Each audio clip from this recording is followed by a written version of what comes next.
moi, Let's Go France, c'est promouvoir les talents à l'étranger, et notamment les talents de jeunes.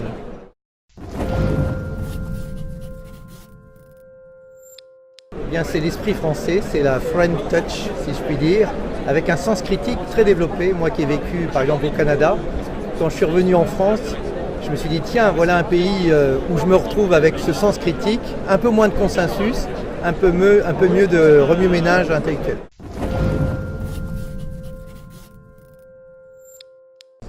Eh bien, je me suis aperçu, par exemple, que les Français sont 9% à avoir des empreintes digitales en forme d'arche, contre 5% dans le monde, et que cette empreinte leur donne un côté très individualiste et un besoin de se singulariser. Alors c'est vrai qu'on n'est pas toujours très bien perçu dans le monde, mais ce côté sens critique fait qu'on va parfois plus loin et qu'on a une créativité qui défrise. J'irai encore plus loin que ce qui se passe en ce moment, c'est-à-dire encore plus faciliter le fait que les gens puissent démissionner et avoir le chômage, parce qu'on dit toujours qu'on ne facilite pas assez la vie des chefs d'entreprise qui ne peuvent pas licencier facilement,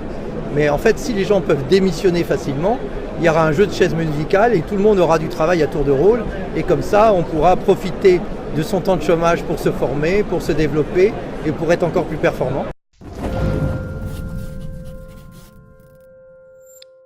Eh bien, je la vois encore plus avant-gardiste sur le plan du sens critique. Alors c'est vrai que le général de Gaulle a dit que la France était le pays qui était le phare du monde par rapport à la liberté, mais je pense que c'est aussi le phare du monde par rapport à la créativité.